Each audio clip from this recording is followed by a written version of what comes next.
네, 여러분 오늘 강의 바로 시작해 보도록 하겠습니다. 자, 우리가 배우고 있는 5단원 행정상의 손해정보고요. 한 문제에서 두 문제 정도 출제가 되고 있습니다. 오랜만에 1단원부터 한번 읽어보도록 하겠습니다. 1단원 행정법 통론, 2단원 행정작용법, 3단원 행정절차법, 4단원 의무이행 확보수단, 5단원 행정상의 손해정보, 6단원 행정쟁송 순서대로 지금 공부를 하고 있습니다. 이번 5단원은 국가배상과 손실보상으로 나눠져 있고 지금 국가배상 나가고 있습니다. 321페이지 국가배상의 배상 책임자에 대한 논점에 대해서 오늘 시작하면 됩니다. 자, 이 부분에서는 이제 대외적 배상 책임자, 대내적 배상 책임자 이렇게 나갈 건데 우리가 지난 시간에 배웠던 내용은 그 국가나 지자체가 책임을 지되 그게 누가 잘못한 거였어요?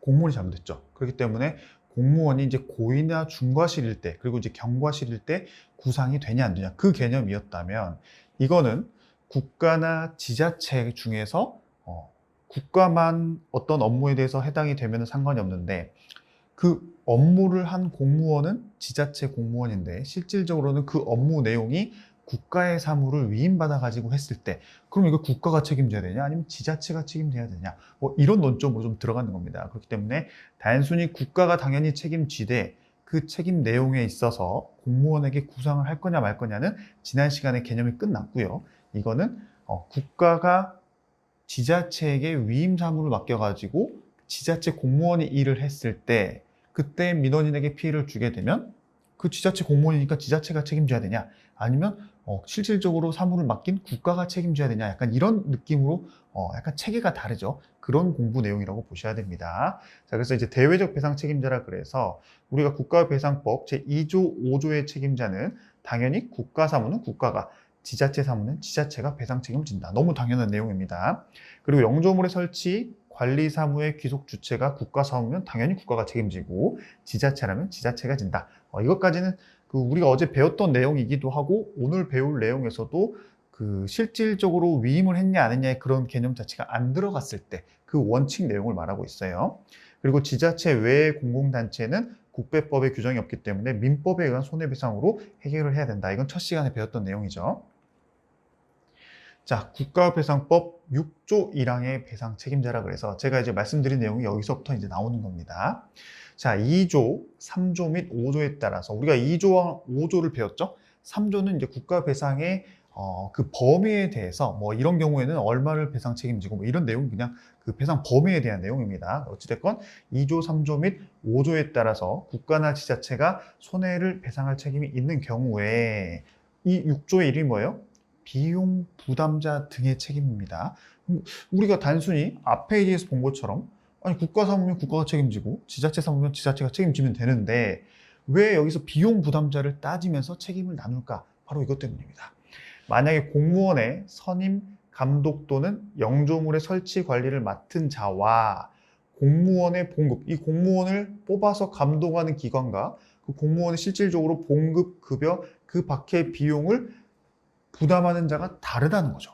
즉 아까 제가 말씀드렸던 것처럼 국가 사무인데 그럼 원래 국가 사무이기 때문에 국가 공무원이 해야 되는데 지자체에게 사무를 위임시켜가지고 실질적으로 그러면 지자체 공무원 일을 했겠죠. 그렇기 때문에 그 공무원 일을 한 공무원은 지자체 공무원이지만 실질적으로 그 사무에 귀속이 된 국가기관은 그 국가 공무원의 선임 감독을 책임지는 것이죠. 그렇기 때문에 사무 귀속 주체와 겉에서 봤을 때 비용 부담 자체가 다른 겁니다. 여기서 이제 비용 부담 같은 경우는 민원인 입장에서 피해를 본 민원인 입장에서 어떤 사무를 한 공무원이 지금 어떤 공무원이에요? 국가 공무원이 아니라 지자체 공무원이죠. 근데 그 지자체 공무원이 일은 하긴 했지만 실질적으로 그 사무가 귀속되는 것은 국가기관이란 말입니다. 그랬을 때 우리 민원인이 봤을 때는 그런 내부 위임 관계 내용 거를 잘 알 수는 없겠죠. 그럼 실질적으로 누가 일을 했어요? 지자체 공무원이 일을 했죠? 그럼 지자체 공무원이 일을 하고 또 지자체에서 뭔가 일을 하는 것처럼 보이기 때문에 비용, 이 업무, 공적인 업무에 비용이 들어가는 것도 누가 부담하는 것처럼 보여요? 지자체가 부담하는 것처럼 보이죠. 그렇기 때문에 사무 귀속인 국가와 민원인 입장에서 비용을 부담하는 것처럼 보이는 지자체가 서로 다르죠. 그랬을 때 과연 이 민원인은 국가한테 국가배상을 신청을 해야 되냐 아니면은 지자체를 상대로 국가배상을 청구해야 되냐 좀 다르죠. 그렇기 때문에 이 논점이 나온 거고 결론은 둘 다 책임진다. 그것만 알고 계시면 돼요. 물론 이제 좀 이따 판례를 보면 그 둘 다 책임지되 국가는 어떤 입장에서 책임지고 지자체는 또 어떤 입장에서 책임지는 약간 구분할 필요는 있긴 하지만 사실 그걸 구분하는 문제가 그렇게 많이 나오진 않고 둘 다 책임진다라는 게 훨씬 더 중요한 내용입니다. 아시겠죠? 어찌됐건 또 영조물도 마찬가지예요. 영조물 설치 관리를 맡은 자와 즉 영조물을 실질적으로 설치한 거는 국가기관이라고 예를 들어 봅시다. 근데 실질적으로 영조물의 설치 관리 비용을 부담하는 자, 그 비용을 부담하는 건 또 지자체라고 봤을 때 누가 책임진다? 둘 다 책임진다. 어찌됐건 그 비용을 부담하는 자가 동일하지 아니하면 그 비용을 부담하는 자도, 그죠? 그 비용을 부담하는 자가가 아니죠. 부담하는 자도, A도 B도 다 책임진다는 뜻이겠죠. 그래서 그 비용을 부담하는 자도 손해를 배상해야 된다가 바로 6조의 내용입니다. 아시겠죠? 사무 귀속 주체와 비용 부담자가 다를 때 누가 책임진다? 둘 다 책임진다라고 보시면 돼요. 그 내용이 나와 있습니다. 그래서 결론은 피해자인 국민은 선택적으로 사무 귀속 주체든지 아니면 겉으로 봤을 때 비용을 부담하는 자든지 상관없이 선택적으로 배상 청구가 가능하다. 이게 가장 중요합니다. 시험 많이 나왔죠. 잘 기억하시고요. 여기서 말하는 비용 부담자의 의미는 판례는 지자체가 비용을 대외적으로 지출했다면 비용 부담자로서 책임을 진다고 판시한다라고 해서 제가 방금 말씀드린 그 사례처럼 국가의 위임 사무를 지자체 공무원이 한다면 지자체 공무원의 월급은 누가 주는 거예요? 지자체가 공무원 월급을 주겠죠. 그렇기 때문에 비용을 겉에서 봤을 때는 대외적으로 또는 형식적으로는 비용 부담자가 지자체가 돼서 지자체도 책임을 진다라는 내용입니다. 자, 국가배상법 6조 제1항 소정의 공무원의 봉급, 급여, 기타의 비용이란 단순히 공무원의 그 비용, 월급만을 가리키는 것이 아니라 그 업무에 필요한 일체의 경비를 의미한다고 할 것이기 때문에 적어도 대외적으로 민원인이 봤을 때 그러한 경비를 지출한 자는 경비의 실질적 궁극적 부담자가 아니더라도 그러한 경비를 부담하는 자에 포함이 된다라고 해가지고 결국에는 단순히 월급만 따질 것도 아니고 그 업무에 필요한 경비 같은 것도 누군가가 비용을 부담한다면 그 자체 지자체라든가 국가는 비용 부담자로서 책임을 져야 된다라고 보시면 돼요. 자, 그래서 이제 여기 내용들이 아까 제가 말씀드린 것처럼 둘 다 책임을 지되 국가는 어떤 주체로서 뭐 사무 귀속 주체냐 아니면 또 반대로 국가가 비용 부담자가 될 수도 있어요. 지자체가 사무 귀속 주체가 될 수 있고 그거를 이제 구분할 수 있는 판례들이 나오는데 이것보다 계속 말씀드리지만 둘 다 책임지는 게 더 중요하다 했습니다. 그럼 이것도 구분할 수 있는 문제가 나올 수는 있어요. 좀 어렵게 나온다면. 그랬을 때 뭘 따져야 되냐? 저 왼쪽 맨 위에 있죠? 위임자는요. 일단 이 논점 자체는 국가나 지자체 또는 지자체끼리도 자기의 원래의 사무를 다른 지자체나 국가에게 위임을 하는 그 위임 사무, 기관 사무라고 표현하죠. 그 위임 사무가 전제가 된 겁니다, 여러분. 다시 한번 개념을 확실하게 잡자면 국가 사무고 국가 공무원이 일을 했다면 그냥 국가가 책임지면 끝이에요. 아시겠죠? 이거는 위임을 맡겼기 때문에 이런 논점이 발생한다 했습니다. 그래서 위임자 같은 경우는 사무 귀속 주체로서 책임을 지는 거고요. 비용은 실질적 비용 부담자라고 표현합니다. 왜냐? 우리 국가가 지자체에게 사무를 맡길 때 그 사무에 들어가는 비용을 원래는 누가 책임지겠어요? 결론적으로는 국가가 지겠죠. 왜냐? 국가가 자기 일을 지자체한테 맡겼기 때문에 지자체가 뭐 마이너스 보면서 일을 할 필요는 없겠죠. 그렇기 때문에 나중에 이 국가와 지자체 사이에서는 그 비용이 들어간 걸 국가가 다 보전을 해줍니다.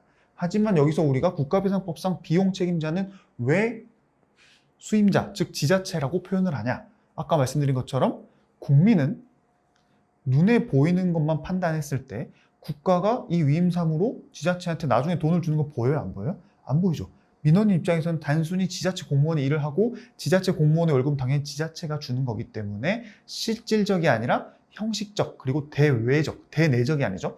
대외적 비용 부담자로서 지자체를 특정하는 겁니다. 아시겠죠? 그래서 실질적 비용 부담자와 사무 귀속 주체는 위임자를 의미하는 거고요. 수임자는 이제 일을 받아서 하는 직접적인 일을 하는 입장입니다. 대외적, 형식적 비용 부담자로서 국배법 6조 1항에서 말하는 비용 부담자는 여기서 보고 있는 수임자를 의미하는 겁니다. 아시겠죠? 똑같은 비용 부담자지만 누가 실질적이냐, 누가 겉에서 봤을 때 대외적이냐, 형식적이냐를 좀 구분할 필요가 있습니다. 어려운 개념은 아니에요. 그리고 여러분 교과서에 이 세 번째 줄 제가 종호표는 올려드렸는데 비용 부담자 이렇게 쫙 그으시고요. 위에 사무 귀속 주체로서 실질적 비용 부담자로서 책임을 짐 이렇게 좀 바꿔주셔야 됩니다. 자, 이 내용이 방금 제가 설명드렸던 거 이거예요. 기간 위임의 경우 국가나 상급 지자체로부터 지자체의 집행기관에 처리가 위임된 사무를 뜻하는데 그러한 사무는 결국 국가 또는 상급 지자체의 사무다라고 해서 결국 맡긴 쪽은 사무가 귀속되기 때문에 사무 귀속 주체를 의미하고요. 그 위임자가 사무 귀속되는 그 위임자가 사무 귀속자로서 그리고 또 비용을 지출한 경우에는 어찌됐건 사무 귀속 주체로서 또는 실질적 비용 부담자로서 책임을 진다는 겁니다. 이게 원칙이에요. 근데 이제 이 다음 PPT 페이지의 마지막 판례를 보면 결국엔 또 판례가 약간 애매하게 말하는 것도 있어요. 어찌됐건 국가나 지자체로 가정을 했을 때 국가도 나중에는 실질적으로 비용을 부담하기 때문에 그 판례에서는 국가도 지자체도 여기서 말하고 있는 6조상의 비용 부담자로서 같이 책임을 진다. 이렇게 판단하고 있는 판례도 있긴 있습니다. 하지만 원칙은 이렇게 보는 거예요. 원칙은 위임을 맡긴 데는 사무 귀속 주체로서 실질적 비용 부담자로서 책임을 그리고 위임을 받아서 일을 하는 주체는 형식적 대외적 비용 부담자로서 책임. 이게 원칙이라는 거. 잘 기억하시고요. 밑에 내용 다 그런 겁니다. 국가 위임 사무에 속하는 소요되는 경비의 실질적 부담자는 국가라 하더라도 그렇죠. 그래서 실질적 비용 부담자를 하는 겁니다. 지자체는 그 비용을 대외적으로 지출하는 그죠? 국민이 봤을 때는 대외적으로 지자체가 일을 하기 때문에 대외적으로 지출하는 형식적 비용 부담자로서 국배법 제6조 1항의 비용 부담자에 해당한다라고 해서 제가 지금까지 설명드린 내용이 딱 판례 그대로 원칙상으로 나와 있고요. 밑에도 마찬가지입니다. 이번에는 지자체들끼리 기관 위임을 했어요. 맡긴 거예요. 그랬을 때 하위 지자체 단체장을 보조하는 하위 그 지자체 소속 공무원이 위임 사무 처리에 있어서 고의 또는 과실로 타인에게 손해를 하였더라도 그러면은 하위 지자체만 책임을 지냐? 아니라고 했죠. 상위 지자체는 여전히 그 사무 귀속 주체로서 손해배상 책임을 지는 겁니다. 지자체끼리 이렇게 위임을 했을 때 아시겠죠? 자, 그리고 이건 이제 반대예요. 우리가 교통신호기 신호등 같은 경우는 실질적으로는 지자체가 관리를 해야 됩니다. 하지만 교통신호 같은 경우는 경찰에서 관리를 하죠. 그 실질적으로 경찰 그 분들이 나와가지고 고장이 나도 경찰 쪽에서 다 관리를 하거든요. 그렇기 때문에 여기서 보시면 지자체는 사무 귀속 주체가 되는 거예요. 그럴 때는 지자체가 이번에 반대가 됩니다. 국가랑 지자체가 반대입니다. 왜냐하면 경찰은 국가기관에 속하기 때문이죠. 그렇기 때문에 지자체는 사무 귀속 주체로서 또는 실질적 비용 부담자로서 책임을 지고 교통신호기를 관리하는 경찰관들에 대한 봉급을 부담하는 누가? 국가는 형식적 비용 부담자로서 또는 대외적 비용 부담자로서 국배법상의 배상 책임을 부담한다라고 해서 그 이유는 방금 말씀드린 것처럼 도로교통법에 의해서 지방경찰청장이 지자체장으로부터 위임을 받아서 교통신호기 업무를 하기 때문입니다. 아까 말씀드린 내용이랑 그냥 주객이 바뀌었다 보시면 돼요. 아시겠죠? 논리는 다 똑같습니다. 자, 그리고 국도에 관한 관리 사무가, 자, 국도라면 국가에서 관리하는 도로죠. 그 국도에 관한 사무가 서귀포라는 지자체로 위임이 됐다면, 이거 아까 우리 처음에 봤던 그 논리대로 그대로 가는 거죠. 서귀포시는 대외적 비용 부담자로서, 국가는 사무 귀속 주체로서 손해배상 책임을 지는 거다. 쉬운 내용이죠. 마찬가지로 쭉쭉 내려갑니다. 이런 내용도 다 마찬가지이기 때문에 넘어갈게요. 여기도 마찬가지고요. 다음 시옷 보겠습니다. 자, 국가가 국가 하천의 유지 보수 비용의 일부를 해당 시도에 보조금으로 지급하였다면 이게 아까 제가 말씀드리려고 했던 판례죠. 원래는 이제 국가가 어찌됐건 그 지자체의 위임을 맡기면서 나중에 실질적으로 비용을 부담하는 건 맞지만 여기는 이제 보조금으로 지급했다라는 하나의 키워드가 좀 다르긴 합니다. 근데 어찌됐든 간에 그 국가와 해당 시도는 각각 6조 1항에 규정된 영조물의 설치 관리 비용을 부담하는 자로서 손해배상할 책임이 있다라고 표현을 하고 있어요. 그렇죠? 이때는 보조금이라는 키워드가 들어가면 이 판례에서는 국가나 지자체 전부 다 6조상의 비용 부담자로서 국가배상법 책임을 진다라는 개념 여러분들 기억하시고 시험에 한 번 나온 적은 있는데 그래도 원칙은 이렇게 보는 게 맞습니다, 여러분. 아시겠죠? 근데 어찌됐건 보조금 내용의 판례가 나왔다. 그럴 때는 이렇게 결론이 나와야 된다는 거 여러분들이 좀 참고해 주시고요. 자, 그 다음 내부적 구상 관계가 있습니다. 방금 이제 외부적으로 실질적 사무 귀속 주체랑 비용 부담자가 다를 때 누가 어떻게 책임을 지냐? 둘 다 책임진다. 어떤 주체로서 이걸 따졌다면 실질적으로 그렇게 민원인에게 배상을 해 줬을 때 그러면 그 내부적으로는 국가나 지자체가 서로 어찌됐건 책임을 져야 되는데 한쪽이 책임졌다. 그랬을 때 최종적으로 다른 한쪽이 다른 한쪽한테 야 내가 너 대신 책임졌으니까 너 돈 내놔 이렇게 구상할 수 있냐? 그게 바로 이겁니다. 다시 한번 말씀드리지만 어제 우리가 국가에서만 문제가 돼서 국가 공무원이 배상 책임을 졌을 때 고의가실 따지는 거랑 개념이 다르죠. 그렇죠? 전제가 다릅니다. 이거는 국가랑 지자체가 서로 기관 위임 사무를 맡겼을 때라고 계속 말씀드리고 있어요. 확실하게 잡고 가셔야 됩니다. 자, 6조 2항 보면요. 방금 봤던 그 1항의 경우에 손해를 배상한 자는 뭐 국가나 지자체 중에 한쪽이 배상했다면 그 내부 관계에 있어서 그 손해를 배상할 책임이 있는 자에게 구상할 수 있다라는 조문이 있고요. 그러면 어떤 기준으로 구상을 해야 되냐? 뭐 여러 가지 학설이 있습니다. 뭐 사무기속자설은 실질적으로 사무기속 주체가 결론적으로 책임을 져야 된다. 그렇기 때문에 대외적인 비용 부담자가 책임을 졌다면 결국에는 사무기속 주체에게 그거를 구상할 수 있다. 뭐 이런 식으로 개념들이 이렇게 학설들이 이루어지는 거죠. 반대는 비용 부담자설이 있고요. 뭐 기여도솔도 있고 실질적인 비용 부담자다면 기여도솔 그렇죠? 손해 발생에 누가 더 기여를 많이 했냐에 따라서 그 기여도솔에 따라서 기여를 많이 했다면 손해도 많이 책임져야 된다. 이게 바로 기여도솔이고요. 뭐 사무기속자설이 이제 통설이라고 표현하고 있습니다. 뭐 우리나라 판례는 어떡하냐? 판례는 사무기속자설을 입장을 취한 판례도 있고 기여도솔의 입장을 취한 판례도 있습니다. 그래서 여러분들이 보시면 그렇다고 시험이 많이 나오진 않았죠. 교통신호기 같은 경우 아까 우리 국가랑 지자체가 좀 반대라고 했었죠. 그럴 때는 사무기속 주체인 지자체가 결론적으로 책임을 져야 된다라고 내부적으로 말하는 거예요. 둘 다 책임을 다 져야 됩니다. 민원인 입장에서는. 근데 그 내부적으로는 이렇게 책임을 져야 된다라는 판례가 있고요. 또 광역시와 국가 모두가 점유자 및 관리자, 비용 부담자로서 책임을 중첩적으로 지는 경우에는 국가와 광역시 모두가 국가배상법에 따라서 궁극적으로 손해를 배상할 책임이 있는 자가 된다라고 해가지고 둘 다 책임지되 누가 더 이 위험 그 불법적인 일로 민원인에게 피해를 끼친 거에 대해서 기여를 했는지에 따라서 비율을 나누겠다라는 게 바로 기여도솔이라고 보시면 됩니다. 아시겠죠? 자, 근데 만약에 국가나 지자체끼리 서로 책임을 지는 건 맞는데 실질적으로 예를 들어서 영조물 책임에 지금 이런 사안이 들어있다 볼게요. 근데 그 영조물을 국가나 지자체 공무원이 직접 뚝딱뚝딱 만들진 않았겠죠. 어떤 업체에게 맡겼겠죠. 근데 나중에 이제 사고 후의 결과를 봤더니 그 영조물을 만든 업체가 실수를 했다. 그럼 국가나 지자체가 어찌됐건 사무기속 주체 또는 대외적 비용 부담자로서 책임을 진 다음에 그 업체한테도 구상할 수 있다라는 겁니다. 보시면 자, 5조 2항에 제1항을 적용할 때 손해 원인에 대하여 책임을 질 자가 따로 있다면 그 따로가 국가나 지자체가 아닌 제3자를 의미합니다. 국가나 지자체는 그 자에게 구상할 수도 있다라고 해서 영조물 시공자 또 영조물을 파손한 사람 등 손해의 원인 책임이 있는 자에게 구상도 가능하다라는 게 바로 여기 나와 있는 논점이었습니다. 자, 그 다음 이제 다음 목차로 넘어갑니다. 이제 손해배상 청구권의 내용 및 청구 절차입니다. 빠르게 넘어갈게요. 자, 당연히 손해배상 책임의 청구권자는 국민이 원칙이죠. 우리나라 국민이라면 우리가 지금까지 배우고 있는 국가배상의 요건에 해당한다면 국가배상 청구가 가능하다. 이게 이거예요. 근데 만약에 돌아가시게 되면 직계존속이나 직계비속 배우자가 청구를 할 수가 있겠죠. 직계존속은 위에 뭐 어떤 사람이면 엄마, 아빠를 의미하고요. 직계비속은 이제 자녀라고 표현하고 배우자는 이제 와이프분이라고 보시면 됩니다. 자, 외국인 같은 경우는 외국인이 피해자일 때 모든 외국인이 우리나라에서 다 국가배상을 청구할 수 있냐? 그건 아닙니다. 그 외국인의 해당 국가와 상호 보증, 이 네 글자를 잘 기억하셔야 돼요.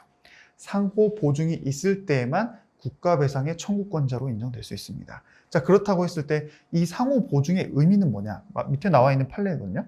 근데 이걸 보기 전에 이 문장을 한 번 더 볼게요.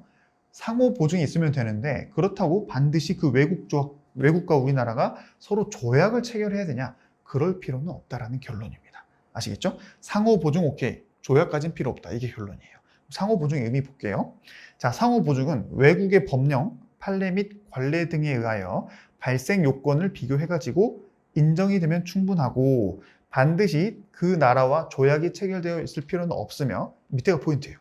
당해 외국에서 구체적으로 우리나라 국민에게 국가배상 청구를 인정한 사례가 있거나 또는 없더라도 실제로 인정될 것이라고 기대할 수 있다면 충분하다. 즉, 그 외국에서 우리나라 국민이 그 나라로부터 손해를 입었을 때 그 나라 내부에서 그때 거기 나라에서는 우리나라 사람 외국인이죠. 우리나라 사람이 그 나라에게 국가배상을 청구할 수 있을 것 같으면 실제로 사례가 있으면 당연히 오케이지만 실제 사례가 없더라도 인정될 수 있다고 기대할 수 있다면 그 나라 외국인도 우리나라에서 국가배상 청구를 가능하게 해줘야 된다. 그게 바로 상호 보증의 의미입니다. 의미. 아시겠죠, 여러분? 좀 독특하긴 합니다만은 이렇게 여러분들 키워드로 암기하시면 돼요.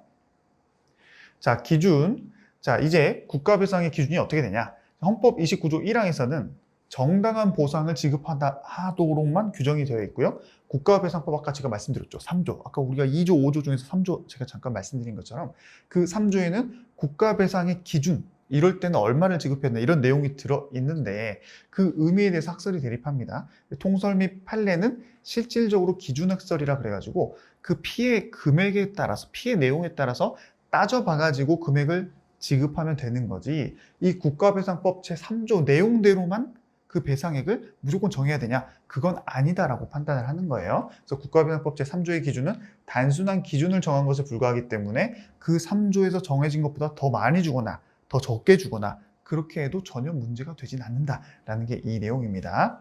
자, 그리고 이제 공제라는 게 있어요. 만약에 그 피해자가 국가로부터 어떤 손해를 입었는데 동시에 그 일 때문에 이익도 얻었다. 그렇게 되면은 그 손익을 상계합니다. 예를 들면 피해액이 1,000만 원인데 그 일로 인해서 300만 원의 이익을 볼 수도 있겠죠. 그러면 700만 원이 손해가 생긴 거죠. 그래서 300만 원을 공제해가지고 상계해가지고 그 이익을 빼고 700만 원만 국가 배상해주면 된다는 내용이 이거고요. 우리 이 판례는 160조 행정지도에서 봤습니다. 어찌됐건 손실보상 같은 걸 할 때에도 손해배상 같은 걸 할 때에도 만약에 겉으로 봤을 때 단순히 보면은 이익이라고 할 수도 있겠지만 그 이익이 실질적으로 국가 공무원이 잘못해가지고 있었던 이 국가배상의 그 케이스와 직접적인 관계가 없다면 그거는 손익상계하면 된다 안 된다? 안 된다. 그게 바로 우리 160조에서 봤던 내용이에요. 기억하시고요. 다음 피해자도 과실이 있다면 그 과실도 몇 퍼센트 정도는 상계할 수 있습니다. 그리고 중간이자 공제라 그래가지고 우리가 이제 나중에 그 매월 받을 수 있었던 돈들이 있는데 지금 한꺼번에 준다라고 가정을 하게 되면은 지금의 100만 원의 가치와 5년 후에 100만 원 가치가 다르겠죠. 그럼 그런 거를 중간 이자로 봐가지고 실질적으로 그걸 나중에 받을 100만 원을 지금 받는다 하면은 그 금액 가치가 어느 정도인지 예측을 해가지고 그걸 공제해서 준다는 내용이라고 보시면 됩니다. 그렇다고 여러분들 시험에서 이거를 이자를 계산해라 이렇게 나오지는 않겠죠. 이런데 개념이 있다는 것만 기억하시면 됩니다. 자, 그리고 이런 국가 배상 채권이라면 채권일 수 있는데 보시면요. 국가배상법 제4조에는 생명, 신체의 침해로 인한 국가배상을 받을 수 있는 권리는 다른 사람에게 양도하거나 압류를 하지 못합니다. 이거는 어떻게 보면 그 사람이 자기네 신체라든가 또 생명, 유족 같은 경우는 돌아가신 분이니까 그 생명으로 인해서 피해를 받은 거기 때문에 다른 사람한테 이러한 권리를 팔아넘긴다. 있을 수가 없죠. 그럼 어떻게 보면 생명 보상 아닙니까? 그런 거를 팔아넘기지 못하고 또 다른 채권자도 이런 국가배상 채권은 압류할 수가 없습니다. 이건 그 사람 고유의 어떻게 보면 보상받아야 될 권리이기 때문에 그 조항이 있고 시험에 간혹 나온 적이 있습니다. 자, 그리고 이게 국가배상 같은 경우도 어찌됐건 손해배상을 청구를 해야 되는데 그 청구할 수 있는 기간이 따로 있겠죠. 시효 기간이 있을 수 있습니다. 근데 국가배상법에는 따로 규정이 있진 않고요. 그래서 우리나라에서는 어떻게 하고 있냐. 만약에 손해 및 가해자를 알고 있다. 그럼 그 안날로부터 3년이 소멸시효입니다. 민법 규정을 적용한 거예요. 이 안날은 그 직무행위 등의 불법행위의 요건을 구비하였음을 인식하는 날이 바로 실질적으로 안날로 봐서 그날부터 3년을 의미하는 겁니다. 아시겠죠?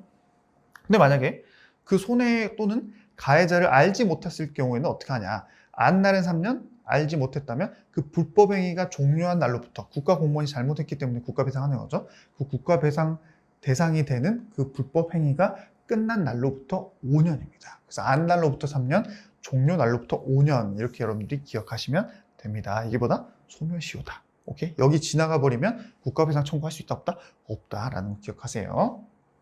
자, 배상금 청구 절차라는 게 있습니다.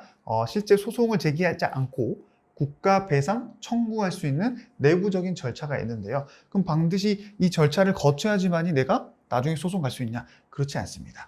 자, 이 법에 따른 손해배상의 소송은 배상심의회에 배상 신청을 하지 않고도 거치지 않더라도 손해배상 소송 가능하다라는 규정 자체가 있고요. 그렇기 때문에 임의적 전치주의라고 합니다. 우리가 나중에 6단원에서 필요적 전치주의, 임의적 전치주의 배울 건데 필요적 전치주의는 전치죠. 전에 거쳐야 된다는 뜻인데 소송을 제기하기 전에 필요적으로 어떤 걸 거치고 와야 할 때는 필요적 전치주의.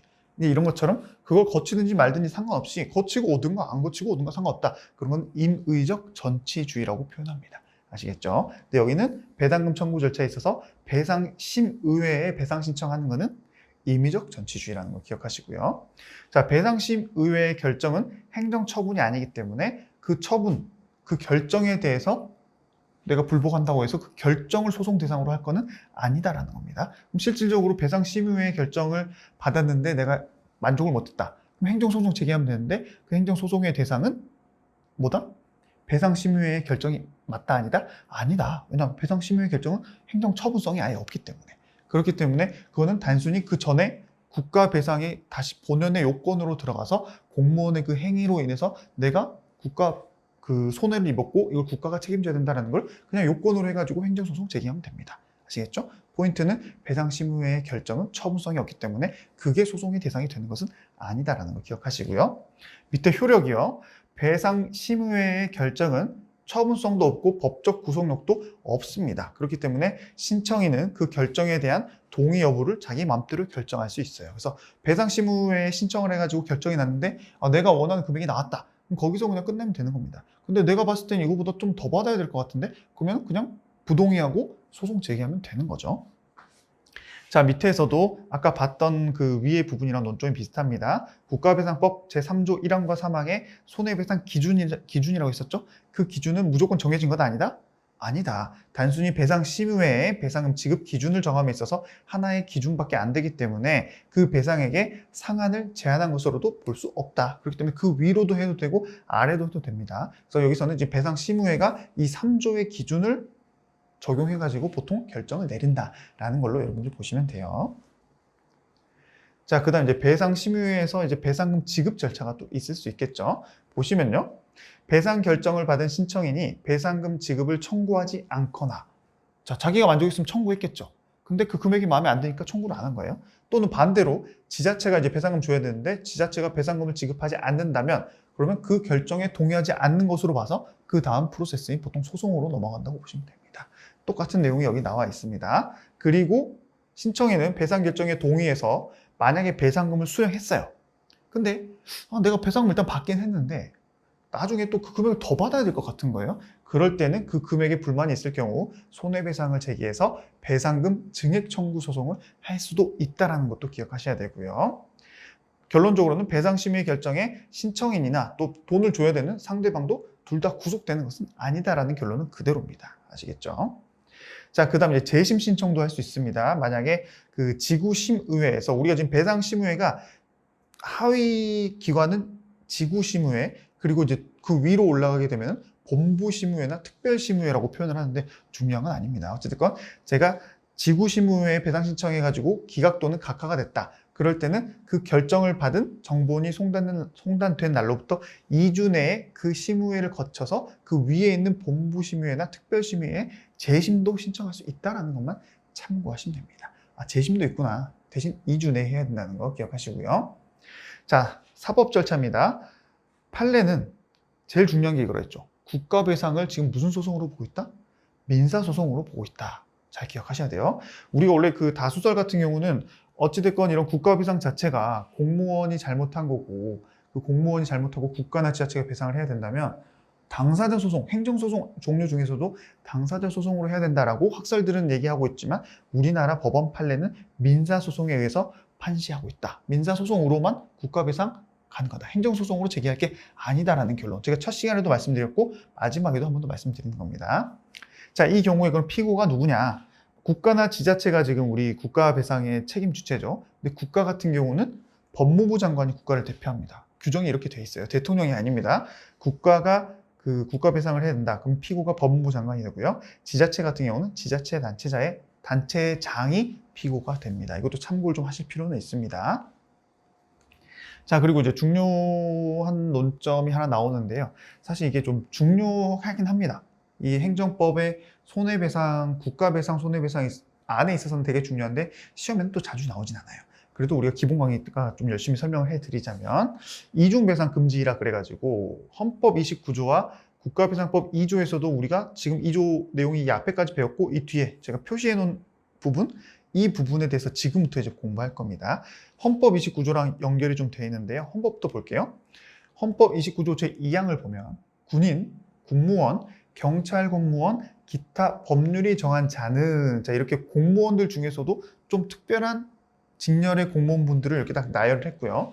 그 사람들이 전투나 훈련 등 직무 집행과 관련해서 받은 손해에 대해서는, 자, 어떤 특별히 일반적인 행정 업무가 아니라 전투, 훈련 등 직무 집행이라고 표현을 했어요. 그러다가 내가 다쳤다거나 사망을 했다. 그럴 때는 법률이 정하는 보상 외에 관련 법률의 보상이 있을 겁니다. 그 관련 법률에서 정해놓은 보상 외에 국가나 공공단체의 직무상 불법행위로 인한 국가배상 청구는 할 수 없다라고 헌법에 정해져 있어요. 즉, 국가배상을 아예 안 해주겠다는 게 아니라 그 관련 법령으로 인해서 보상을 받지 국가배상을 또 청구하지 말아라는 뜻입니다. 자, 그거랑 관련해서 국가배상법은 또 어떻게 규정을 해놨냐? 이게 이제 모티브가 돼서 이런 규정이 나왔다고 보시면 돼요. 지금까지 배웠던 이 내용이 있고, 다만 똑같아요. 군인, 국무원, 경찰 공무원. 근데 여기서는 한 가지 더 추가합니다. 또는 예비군 대원이라고 딱 규정을 해놨어요. 그죠? 딱 여긴 등도 아니에요. 그죠? 여기서는 군인, 국무원, 경찰 공무원, 기타 법률이 정한 자. 여기서 바로 기타 법률이 정한 자가 또 누가 추가됐어요? 예비군 대원이 추가된 거예요. 딱 이 사람들만 포함되는 겁니다. 자, 이 사람들이 역시나 어쩔 때 전투 훈련 등 직무 집행과 관련하여, 그렇죠? 일반 사무는 일단 아니에요. 그리고 느낌이 아니죠. 전투 훈련 등이라고 표현했기 때문에. 근데 또 우리나라 판례가 요즘 좀 트렌드가 좀 바뀌고 있긴 한데, 여기서는 일단 그것만 봅시다. 전투 훈련 등 직무 집행과 관련해서 전사 순직하거나 공상을 입은 경우에 돌아가셨거나 다쳤거나 뭐 이랬을 때 본인이나 그 유족이 다른 법령에 따라서, 여기도 마찬가지죠. 법률이 보상하는 보상 있죠? 여기는 다른 법령은 이 국가배상 말고 다른 법을 말합니다. 그 다른 법령에 따라서 재보상금, 유족연금, 상이연금 등의 보상을 지급받을 수 있을 때는, 즉 이런 사람들이 관련법에 따라서 요런 보상을 지급받을 수 있다면 국가배상 또는 민법에 의해서 손해배상 받을 수 없다. 어떻게 해요? 이 내용이 좀 더 구체적으로 입법이 된 거죠. 그렇죠? 이 내용을 여러분들이 기억하시고 지금부터 볼 내용을 볼 겁니다. 그리고 이 2조의 우리가 보통 조문을 보면 앞에 전문이라고 표현하고 뒤에는 단서라고 표현합니다. 그렇죠? 다만 뭐뭐 해야 된다. 다만 이럴 때는 안 된다. 그렇죠? 앞에는 전문, 뒤에는 원래 후문인데 이렇게 다만 반대 내용이 나올 때는 단서라고 표현을 하는 거예요. 그래서 여기 보면요. 우리가 그 공공시설 등의 하자로 인한 책임 5조를 공부했는데요. 그 뒤에 마지막 뭐라 돼 있어요? 이 경우 2조 1항 단서 쭉쭉쭉을 준용한다라고 해서 이 공공시설 등의 하자로 인한 책임에 있어서도 마찬가지로 이중배상 금지 규정이 똑같이 적용이 되는 겁니다. 예를 들면 군인이 전투훈련을 받고 전투훈련 중에 국가가 관리하는 영조물로 인해서 사망했다거나 다쳤다. 그럴 때는 이게 적용이 되는 거죠. 영조물 책임이 여기 있으니까. 그렇기 때문에 그럴 때는 역시나 관련법에 의해서 따로 보상을 받으면 국가배상 청구 못한다는 겁니다. 영조물도 포함된다는 거 기억하시고 작년 국무원 시험에서 나온 적이 있어요. 사실 이 이중배상 금지는 공무원 시험, 경찰 공무원 시험 이런 쪽에서 많이 나오죠. 왜냐? 군인, 국무원, 경찰 공무원에 대해서 딱 특정을 해놨기 때문에 관련 직렬이랑 직접 연결이 되기 때문에 그쪽 계열 시험에서 많이 나오긴 합니다. 근데 우리 시험에서도 나오기 때문에 좀 잘 기억하실 필요가 있어요. 자, 이런 제도는 왜 있냐? 재해보상금 등과 국가배상금이 이중으로 배상됨으로써 발생될 과다한 국가재정 지출을 방지하기 위한 제도다라고 보시면 됩니다. 이런 규정이 없으면 물론 이제 뭐 다친 분한테는 좀 죄송하긴 하지만 국가한테도 보상받고 또 관련 법령에 의해서 관련 또 그 기관한테도 보상받고 더블로 보상이 되겠죠. 뭐 다친 건 서럽긴 하겠지만 국가에서는 그렇게 이중적으로 배상되는 걸 막기 위해서 이런 이중 배상 금지 제도를 하고 있다는 겁니다. 아시겠죠? 자, 그래서 요건 하나씩 봅니다. 방금 우리가 읽었던 요 내용들 하나씩 또 잘라 보는 거예요. 첫 번째는 군인, 국무원, 경찰 공무원 또는 예비군 대원이라고 딱 정해놨습니다. 그렇기 때문에 예비군의 종류라고 볼 수 있는 예전 향토 예비군 대원 포함이죠. 또 의무경찰, 전투경찰 다 경찰입니다. 그죠? 근데 경비교도라든가 공익근무요원은 약간 이런 그 전투라든가 전쟁 또 치안과 관련된 업무를 하는 것 같지만 여기 말하고 있는 이중배상 금지 원칙의 적용 대상 자체가 안 됩니다. 왜냐? 법률 규정에 딱 이렇게 정해놨기 때문에 경비교도나 공익근무요원은 여기에 해당되지 않는 거예요.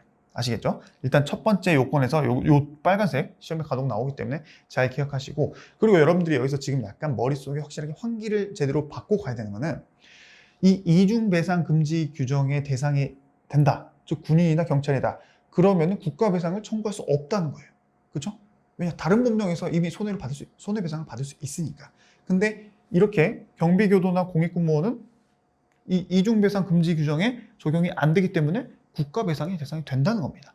아시겠죠? 그렇기 때문에 여러분들이 국가배상이 되냐 안 되냐가 항상 기준으로 머릿속에 잘 기억해야지, 이중배상의 대상이 되냐 안 되냐랑 국가배상의 대상이 되냐 안 되는 반대죠, 지금. 그죠? 이중배상 금지 규정의 대상이 되면 국가배상은 안 되는 겁니다. 그 두 개를 반대로 해서 잘 기억해야지, 이중배상 금지 규정에 적용이 되면 국가배상 적용된다, 이렇게 보시면 안 된다는 거예요. 아시겠죠?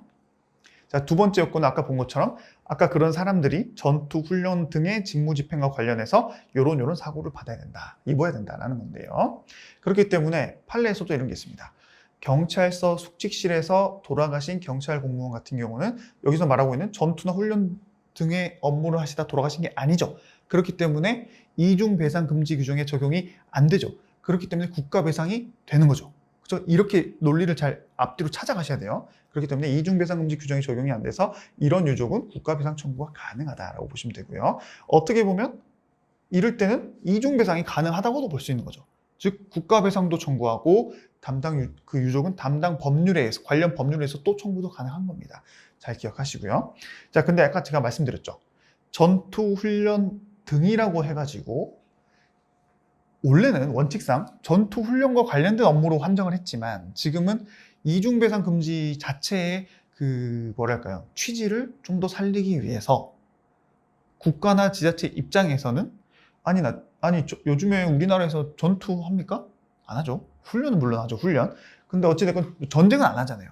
그러다 보니까 전투, 훈련 등으로만 한정할 게 아니라, 전투, 훈련으로만 한정할 게 아니라 이 경찰 공무원이 일반적인 본연의 업무를 하다가 사고가 나더라도 당연히 관련 법령에 의해서 보상을 받으면 국가배상까지 더블로 받는 건 좀 문제가 있지 않냐, 이런 인식이 좀 있는 것 같아요. 그러다 보니까 최근 판례는 일반 직무집행에 관해서도 국가배상 책임을 제한하고 있고, 그런 판례가 바로 이겁니다. 경찰 공무원이 교통정리를 위해서 낙석사고 현장으로 이동하던 중에 그 돌이 떨어져 가지고 차를 덮쳐서 사망한 사건이 생겼어요. 그러면 이 돌아가신 경찰 공무원은 전투 중이었습니까? 훈련 중이었습니까? 아니죠. 경찰 본연의 교통정리 업무를 하러 가다가 사고를 당하셨죠. 그 원래대로 따지면 이중배상금지 적용 안 돼야겠죠. 법률 규정이랑 다르니까. 그럼에도 불구하고 판례에서는 이 사망한 것은 국가배상 책임에서 배제되는 일반 직무집행에 속한다라고 해버린 겁니다. 즉 전투, 훈련 등, 이 등 안에다가 일반 직무집행도 포함시켜 버린 거예요. 그렇기 때문에 이럴 때는 이중배상 금지 규정이 적용이 돼서 국가배상 청구는 안 되고 관련 법령에 의한 손해배상만 청구가 가능하게 되는 겁니다. 좀 헷갈리죠, 여러분? 그래서 제가 아까 말씀드린 것처럼 이중배상이 되면 국가배상이 안 되고 국가배상이 되면 이중배상, 이런 식으로 잘 결론을 찾아가셔야 된다는 말이 이런 말입니다. 아시겠죠? 근데 실질적으로 시험은 어찌됐건 판례 내용대로만 나오기 때문에 교통정리, 낙석사고 이럴 때는 이중배상 규정 적용이 돼서 국가배상 안 된다, 이렇게 여러분들이 기억하시면 돼요. 물론 이제 실제로 이 판례가 아까 우리 5조에서 이 단서 조항 때문에 여기로 타고 들어가가지고 이렇게 결론이 난 건데, 왜냐면 그 낙석사고 현장에서 돌이 떨어진 거는 그 도로를 관리를 해야 되는 주체가 국가나 지자체였겠죠. 근데 그걸 잘 관리 못했기 때문에 돌이 떨어져서 공무원이 죽은 거잖아요. 그렇기 때문에 영조물 책임으로 가가지고 이렇게 국가배상을 청구했는데 이런 결론이 나온 겁니다. 아시겠죠? 그래서 두 가지 논점, 이거에 대한 자체적인 논점 플러스 아까 영조물 배상 책임도 이중배상 금지 규정이 적용이 된다는 거, 이 두 가지 논점 기억하셔야 되는 판례가 바로 이 판례입니다. 아시겠죠? 자, 그 다음 또 요건 있죠? 본인이나 그 유족이 다른 법령에 따라서 보상받을 수 있어야지 국가배상을 보상 못 받는 겁니다. 국가에서는 보상을 안 해주고자 하는 게 아니에요. 즉 지금 이 요건들은 이중배상 규정에 적용되는 요건들이기 때문에 저렇게 표현하는 겁니다. 그렇기 때문에 더 쉽게 생각하면은 다른 법령으로 관련된 손해배상을 받을 수 있다면 그때는 국가배상은 안 된다. 이게 바로 여기서 말하는 요건이에요. 그 내용이 여기 나와 있고요. 근데 이 판례를 좀 주목해 주셔야 됩니다. 자, 법령 내용을 보면요. 법률 내용을 보면 다른 법률로 보상을 받을 수 있을 때에는 국가배상 안 된다. 순서가 어떻게 돼요? 다른 법률로 보상을 먼저 받는 게 나와 있죠. 문구 자체가. 그럼 반대로 국가배상을 먼저 받은 다음에 관련 다른 법령으로 청구는 가능하냐? 어떻게 될 것 같아요? 우리가 상식적으로 봤을 때는 아니 이중배상 금지 규정의 취지 자체가 더블로 보상하는 걸 막기 위한 거니까 혹시 국가배상으로 먼저 받아버렸으면 다른 법률 배상 안 되겠죠 라고 생각하는 게 맞을 수도 있겠지만 우리 대법관님들은 물론 대법관님들 사이에서도 좀 의견이 많이 갈렸습니다. 방금 우리처럼 생각하는 사람도 있고 근데 결론은 먼저 국가배상법상 손해를 받은 다음 그죠? 국배를 먼저 받았어요. 국가유공자 등 예우 및 지원에 관한 아까 그 관련 법률상 보훈급여를 청구하는 것은 가능하다라고 했습니다. 더블로 받아도 된다라고 했어요. 그래서 그 논리를 찾아보면 어찌됐건 국가배상법 관련 조문은 다른 법령에 의해서 보상받을 수 있을 경우에만 국배를 안 하게 이 순서가 이렇게 돼 있기 때문에 우리가 마음대로 반대까지도 제한하면 안 된다라고 그 취지를 밝히면서 이런 결론이 나온 게 있습니다. 시험에 간혹 나옵니다. 잘 기억하셔야 돼요. 제가 방금 설명드린 거 이해 잘 하셔야 됩니다. 자, 그리고 이제 다시 돌아와서 다른 법률에 의해서 보상 청구 가능해요. 그럼 당연히 국가배상 안 되죠. 이게 원칙이죠. 근데 그 다른 법률에 의해서 보상을 신청을 했어야 되는데 손해배상을 신청했어야 되는데 본인의 과실로 늦게 해가지고 시효가 지나가 버린 겁니다. 그러면 결론적으로는 다른 법률로 보상 못 받았으니까 내가 국가배상 청구할 수 있을까요? 아니죠. 왜냐? 그건 다른 법률로 보상받을 수 있었는데 본인의 실수로 시효를 넘긴 거기 때문에 당연히 국가배상 청구 안 된다는 겁니다. 아시겠죠? 잘 기억하시고요. 자, 경찰 공무원이 공무원 연금법 규정에 따라서 공무상 요양비를 지급받은 게 과연 우리가 방금 봤던 다른 법령에 따라 보상을 받은 것이냐? 아니다는 겁니다. 왜냐? 공무원 연금법은 공무원의 생활 안정과 복리 향상에 이바지하기 위한 하나의 제도지. 여기서 말하고 있는 거는 전투나 훈련 중에 공상을 입어가지고 그 보상을 받는 그 다른 법령들이랑 그 취지 자체가 다르다는 겁니다. 뭐가? 공무원 연금법에 따른 공무상 요양비는. 그렇죠? 그렇기 때문에 이것은 저기서 말하고 있는 다른 법령에 의한 보상에 해당하지 않는다는 결론 잘 기억하시고요. 자, 이제 좀 심화적으로 봤을 때 어떤 또 문제점이 있냐면 이 국가 배상에 있어서 이제 가정을 하나 할게요. 어떤 군인이 국가 배상을 받을 수 있는 사안에 처해졌습니다. 근데 국가 배상이라 하면 다른 공무원이 그렇죠? 여기서 이제 군인이 지금 국가 배상 관련된 이중 배상 금지를 전제로 보고 있으니까 피해자도 군인인 거예요. 근데 어찌됐건 가해자인 다른 공무원이 있겠죠. 국가 배상을 받아야 되니까.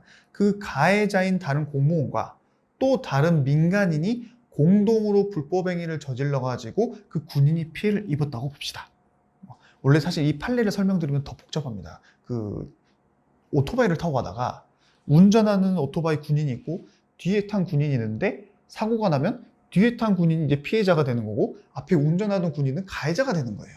근데 우리 자동차도 마찬가지죠. 자동차를 타고 가다가 운전자가 잘못해가지고 사고가 나서 동승자가 다치면 운전자가 가해자가 되고 동승자가 피해자가 되거든요. 근데 그렇게 좀 보면 너무 복잡하니까 제가 간단하게 설명드린 거예요.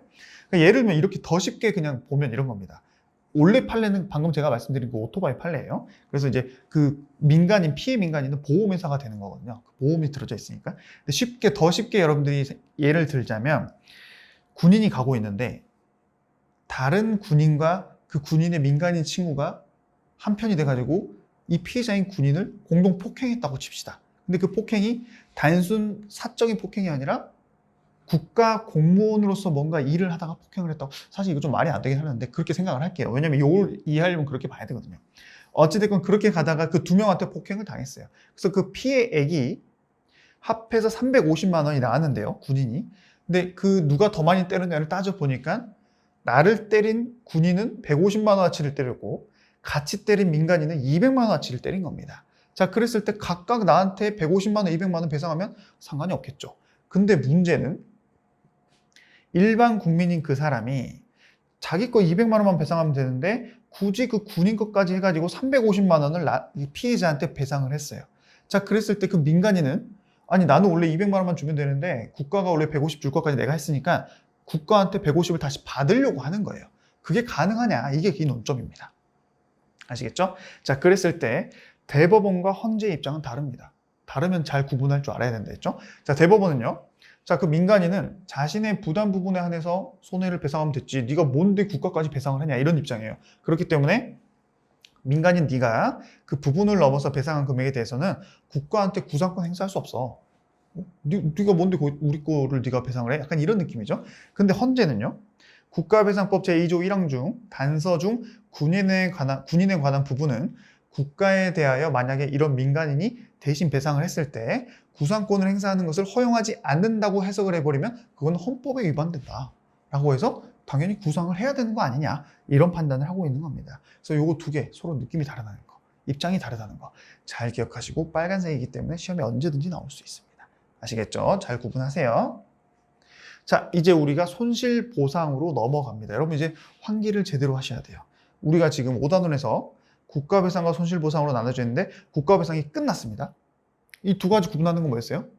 국가가 위법한 직무를 하다가 손해를 입혔을 때는 국가배상, 적법하게 뭔가 사업을 하다가 개인에게 손해를 입혔을 때는 손실보상이라 했죠. 그 손실보상에 대해서 지금부터 배워보도록 하겠습니다. 시간이 45분인데 아마 오늘도 좀 1시간이 넘을 것 같아요. 미리 말씀드립니다. 최대한 빨리 할게요. 자, 손실보상은 방금 말씀드린 것처럼 국가가 대신에 그냥 국가가 마음대로 일을 하는 게 아니라 공공필요에 의한 적법한 공권력 행사를 하는데 그 행사로 인해서 개인의 재산권이 침해되는 등의 특별한 희생이 생겼다. 그럴 때 바로 재산적 보상을 손실보상이라고 합니다. 예를 들면 거의 이런 거죠. 국가가 이제 어떤 택지를 개발을 하려고 하는데 반드시 그 택지를 개발을 시켜야지 공익에 도움이 되고 그럴 때 그 택지는 다른 개인들이 소유권을 가지고 있겠죠. 그랬을 때 국가가 이제 그 택지를 사들이면서 보상을 해주는 거. 왜냐? 국가가 그 택지를 사들여서 어떤 그 국가에 필요한 공익에 필요한 그 사업을 함에 있어서 위법한 행정행위가 아니죠. 그렇기 때문에 손해배상이 아니라 손실보상이 되는 거고요. 그 개인들 같은 경우는 내 땅이기 때문에 내가 마음대로 여기다가 건물을 짓고 앞으로 계획이 있었는데 국가로부터 땅을 뺏기게 생겼죠. 그렇기 때문에 개인의 재산권이 침해가 되는 거죠. 근데 여기서 또 한 가지 논점을 더 여러분들 기억하셔야 되는 게 그게 과연 개인이 재산권을 뺏기는 게 특별한 희생일 때는 보상의 대상이 되지만 사회적 제약일 때는 자, 특별한 희생, 사회적 제약 이 두 단어를 반드시 여기서는 머릿속에 익히고 입에서도 익숙해져야 됩니다. 사회적 제약은 그냥 그래도 우리나라 국민이면 국가가 뭔가 한다 했을 때 받아들여야 돼. 보상 못 받아요. 그 정도는 네가 받아들여라. 이게 바로 사회적 제약이라면 특별한 희생은 말 그대로 특별하게 내가 희생을 당했다는 거 아니겠습니까? 그 희생에 대해서는 보상을 해줘야 되는 거죠. 이 두 가지 개념도 여러분들이 지금 좀 확실하게 잡아놓으면 앞으로 내용이 좀 쉽습니다. 특별한 희생은 보상, 사회적 제약은 참고 넘기자. 아시겠죠? 그렇게 해서 우리가 손실보상의 의의에 대해서 일단 공부를 했고요. 자, 이 손실보상에 대한 헌법적 근거는 헌법 제23조 1, 2, 3항에 나와 있습니다. 자, 모든 국민의 재산권은 보장되는 게 원칙이다. 하지만 그 내용과 한계는 법률로 정한다 해서 재산권을 보장하는 그 내용, 또 재산권을 뺏길 수 있는 그 한계도 법률로서 정해야 된다. 마음대로 행정청이 하는 게 아니라 국회의원이 정해놓고 그 내용이라면 재산권이 지켜지거나 뺏길 수도 있다. 이런 내용이고요. 재산권의 행사는 공공복리에 적합하도록 해야 된다. 내 재산권이 소중하고 중요한 건 맞지만 그게 공공복리에 맞게 써야지 네 마음대로 막 쓰면 안 된다. 예를 들면 이런 거죠. 내가 돈이 많다고 사람을 고용해가지고 누군가를 괴롭히는 업무를 돈 주고 맡긴다. 돈은 내 거기 때문에 재산권은 맞지만 다른 사람을 괴롭힌다거나 예를 들면 킬러를 고용해가지고 사람을 죽이고 다녀요. 공공복리에 적합합니까? 적합하지 않죠. 그렇기 때문에 그럴 때는 제한이 되는 거죠. 그런 내용 쉽게 말하면 그죠? 물론 이제 우리 헌법을 만드실 때 그런 내용을 생각하고 하시진 않을 것 같은데 여러분들에게 설명을 해드리기 위해서 말씀드린 겁니다. 자, 그다음 3항 공공필요에 의한 재산권의 수용, 사용 또는 제한 및 그에 대한 보상은 아까 제가 말씀드린 것처럼 택지 개발을 위해서 내 땅을 뺏긴다, 수용 또는 내 땅을 사용한다, 그다음 내 땅 이용을 제한한다. 그에 대한 보상은 법률로서 하되 법률에 정해져 있어서 법률 내용대로 하되 정당하게 보상금을 지급해줘야 된다라는 이 헌법적 조항이 우리가 지금 배우고 있는 손실보상의 헌법적 근거입니다. 이 근거가 있기 때문에 손실보상해줘야 돼요. 아시겠죠? 자, 근데 여기서 경계 이론과 분리 이론이 나옵니다. 사실 이 헌법적 이론이기도 하고 행정법에서 그렇게 중요하진 않는데 우리가 기본 강의니까 설명을 해드릴 거예요. 학부 강의 때는 설명 안 할 겁니다. 이 경계 이론과 분리 이론 같은 경우는 방금 봤던 이 손실보상의 헌법적 근거를 23조 1항부터 3항까지의 내용을 어떻게 해석하냐에 따라서 이름을 경계이론과 분리이론으로 나눠놨습니다. 학자분들이 그렇게 파가 갈려요. 그러면 제가 이게 표시를 딱 해놨죠. 자, 이 1, 2항과 3항을 사이에 있는 이 선을 이거는 경계다. 즉 1, 2항은 아까 우리 사회적 제약이랑 특별한 희생 기억나시죠? 1, 2항은 사회적 제약이기 때문에 이거는 그냥 국민이 국가를 위해서 이 정도 재산권이 제한되는 건 좀 참고 용인해야 된다. 이런 느낌이 1, 2항이라면 그 1, 2항을 넘어서 이 경계를 넘어 붙어 있는 거죠. 경계는 붙어 있죠. 이 경계를 넘어가면 특별한 희생이 돼서 국가나 지자체가 정당한 보상을 지급해야 된다. 이렇게 이 23조 1, 2, 3항을 해석하는 게 경계이론. 그럼 분리이론은 1, 2항과 3항은 이렇게 붙어 있지 않다고 보는 거죠. 경계 물론 1, 2, 3이 붙어 있죠. 우리가 눈으로 봤을 때. 근데 이제 분리이론은 방금 그 이론적으로 봤을 때 1, 2, 1, 2, 1, 2에서 넘어가면 여기를 넘어가면 이제 이렇게 된다. 이게 이제 경계이론이라면 분리이론은 아니 1, 2항이랑 3항은 아예 각각 내용을 달리하고 있는 거야. 서로 붙어 있는 게 아니라 1, 2항은 1, 2항대로 이런 내용, 3항은 이런 내용 이렇게 분리돼서 각각 조항이 어떤 이론을 설명하고 있는 거야. 이게 바로 분리이론입니다. 그럼 뭐가 분리되어 있냐? 그게 이제 여기 표에 나와 있는 거죠. 자, 이것부터 볼게요. 방금 우리 본 것처럼 경계이론 같은 경우는 헌법 23조 1, 2항은 재산권 규제 정도가 약하면 재산권 내용 규정이라 그래서 사회적 제약을 의미한다고 했었고요. 23조 3항 같은 경우는 이 제약을 넘어서게 되면은 특별희생이 돼서 공용침해가 돼서 보상을 받게 된다. 이게 바로 경계이론의 1, 2항과 3항 내용입니다. 이번에는 분리이론 볼게요. 분리이론 같은 경우는 이 1, 2항 내용은 되게 추상적이고 일반적인 내용으로 규정이 되어 있다. 그리고 일단 이 3항은 개별적이고 구체적이다. 근데 그렇기도 해요. 왜냐, 1, 2항은 되게 추상적인 내용으로 재산권은 보장되는데 한계도 있을 수 있어. 그리고 적법하게 해야 돼. 되게 추상적이죠. 딱 구체적으로 어떤 그 특정을 하진 않았죠. 어떤 케이스를. 근데 3항은 구체적으로 특정을 했죠. 어쩔 때 공공 필요에 의한 내 재산권을 수용, 사용 또는 제한하게 되면은 법률로서 당연히 제한하되 보상금까지 다 지급해라. 되게 구체적이죠? 그렇기 때문에 분리돼서 각각 얘기한다는 내용이 바로 여기 나와 있는 내용이고요. 그리고 이 1, 2항 안에 사회적 제약도 들어있고 특별한 희생도 들어있습니다. 그죠? 우리 원래 경계이론 같은 경우는 1, 2 그리고 3항에 해가지고 사회적 제약, 특별희생이 되어 있다면 분리이론 같은 경우는 이 1, 2항 안에 사회적 제약과 특별한 희생의 개념이 다 들어있다고 보시면 돼요. 자, 보시면요. 모든 국민의 재산권은 보장된다. 그 내용까지는 어떻게 보면은 재산을 지키는 거기 때문에 사회적 제약이라고 볼 수 있는데 그 한계, 내 재산을 뺏길 수도 있다는 거죠. 그렇기 때문에 특별한 희생도 여기 포함되어 있다는 거예요. 사실 어떻게 보면 그 학술적으로 이렇게까지 굳이 따져가면서 이렇게 그 학문 연구를 하셔야 되나라는 생각이 개인적으로 좀 들긴 합니다만은 어찌됐건 전통적으로 이렇게 공부를 해 오셨답니다. 그렇기 때문에 여러분들이 참고하시고요. 자, 그 내용에 대해서 우리가 같이 봤습니다. 재산권 제한에 대해서 개별 구체적 보상 의무 공용침해다라고 해서 요거 두 개 봤고요. 일단 경계이론과 분리이론은 서로 보장하고자 하는 가치도 다릅니다. 경계이론 같은 경우는 가치 보장이라 그래가지고 만약에 그 재산권을 어쩔 수 없이 특별한 희생으로 뺏겼다. 그러면 그 특별한 희생으로 뺏긴 그 부동산이라고 치면 부동산의 가치를 측정해가지고 그만큼 돈으로 보상해주면 끝이에요. 동일 가치로 보장. 근데 분리이론 같은 경우는 존속보장이라 그래가지고 일단 돈으로 해결하려고 하지 말고 최대한 그렇게 그 사람의 재산권 자체를 침해하지 말자. 그 존속 자체로 그대로 보장을 해주자. 그래서 약간 좀 그 서로 중요시하는 가치가 좀 다르다고 보시면 됩니다. 그래서 분리이론은 존속 보장을 보장하는 걸 원칙으로 하되 그대로 보장하는 걸 원칙으로 한다라고 보시면 되고요.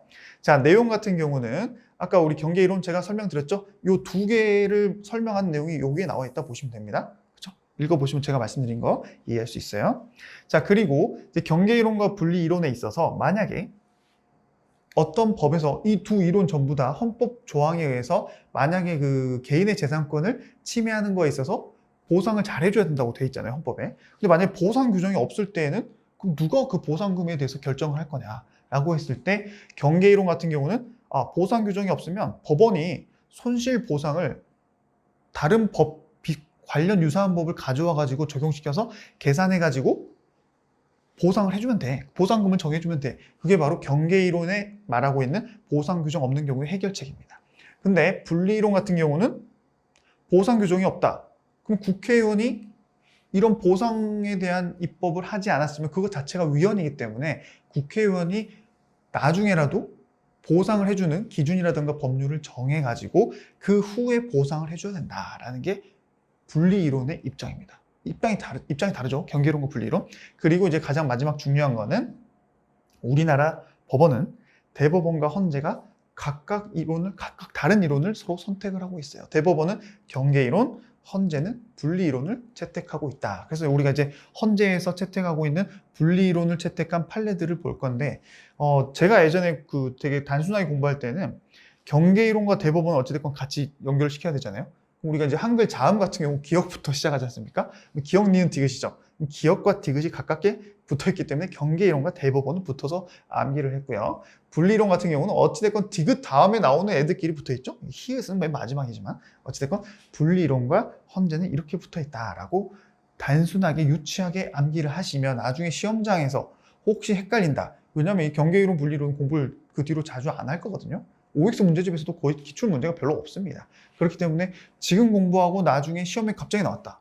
그랬을 때 경계이론을 어떤 법원에서 취하고 있냐라고 했을 때 대법원 아니면 헌재인데 기억이 있지 않습니까? 기억? 그럼 디귿 대법원이다. 그럼 그 문제 맞추는 거예요, 여러분. 그죠? 아주 단순하지만 그런 식으로 맞추는 것도 상당히 현명한 방법이다.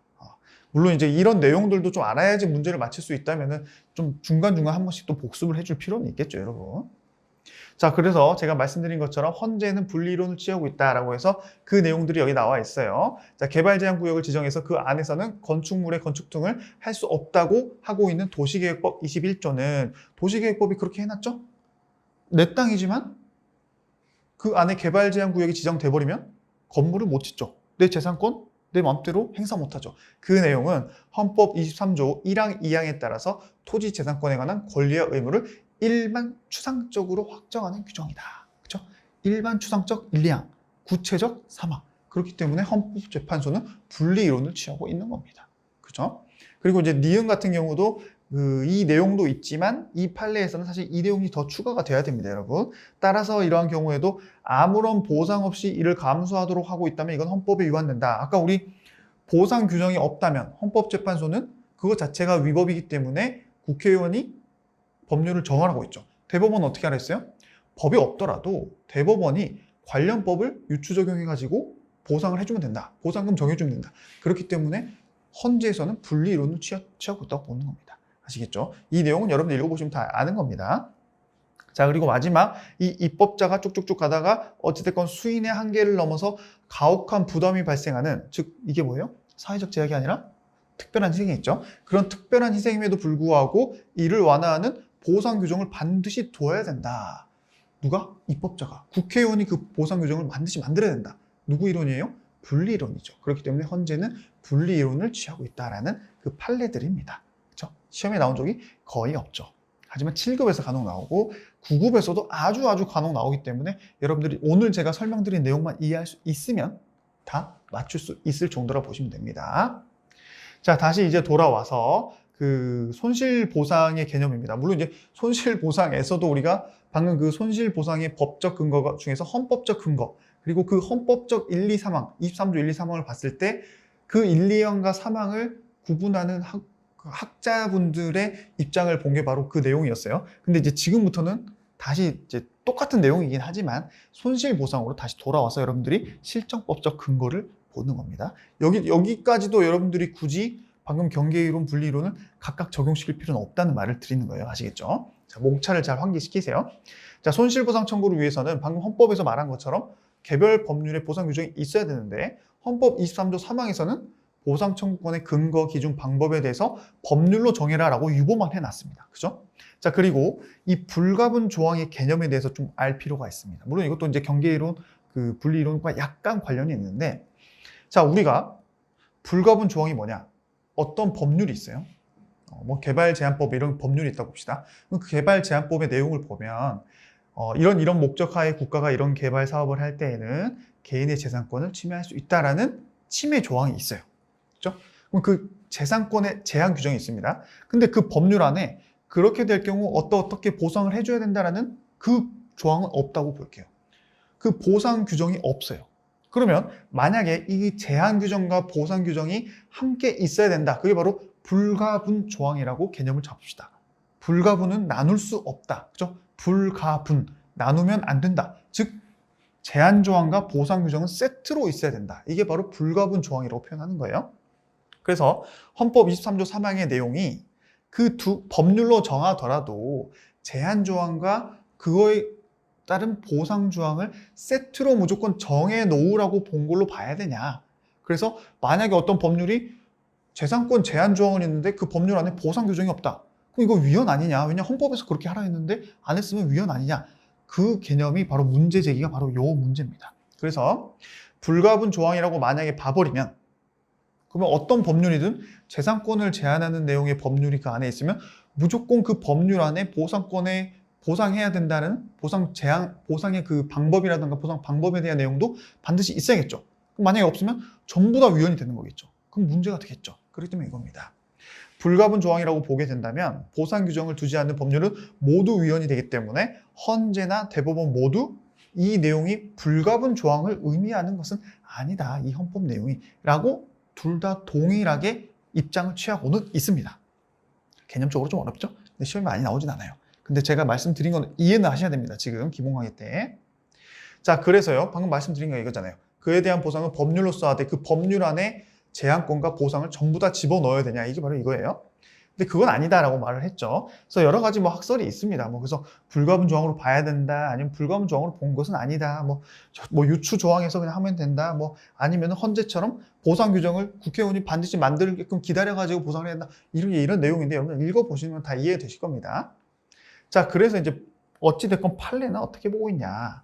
자, 대법원은 만약에 방금 본 것처럼 관련 법률 안에, 개별 법률 안에 기본권을 제한하는, 재산권을 제한하는 규정은 있는데 보상하는 규정은 없다. 근데 우리 이 논점 아까 우리 어디서 봤어요?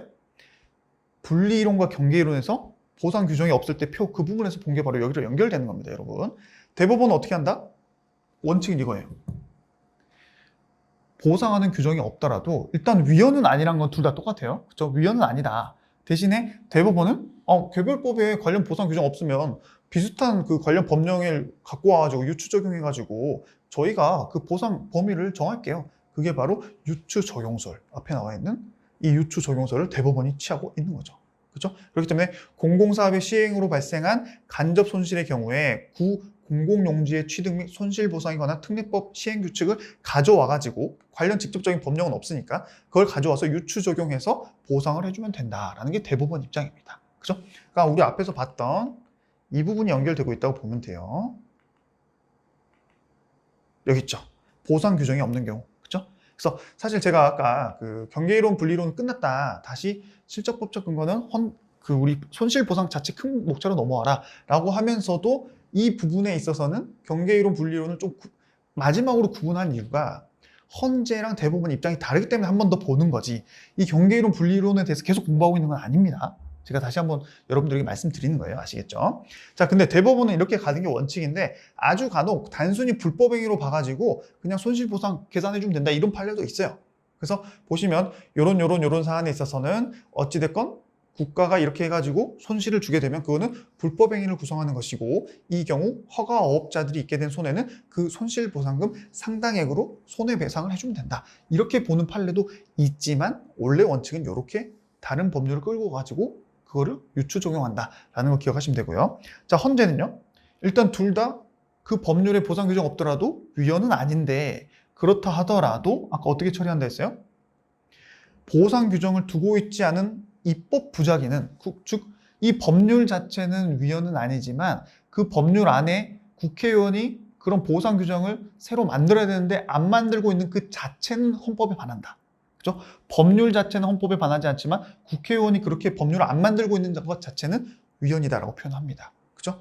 그래서 보상 규정을 두고 있지 않은 입법 부작위는 위헌이라는 입장이다. 입법 부작위가 입법을 하지 않고 있는 행위잖아요. 그렇기 때문에 그런 입장으로 입법자에게, 즉 국회의원에게 입법 의무를 부과를 하고요.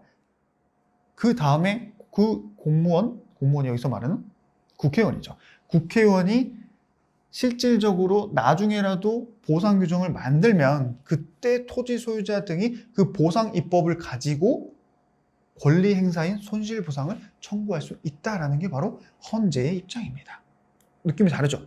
대법원은 없으면 관련 규정 갖고 와서 하면 되지. 헌재는 법률 자체는 위헌 아니지만 국회의원 보고 빨리 만들라고 하세요. 그거 안 만들고 있는 건 위헌이니까. 그래서 토지 소유자는 나중에 그런 보상 규정이 국회의원에서 만들어지면 그때 보상이 가능하다.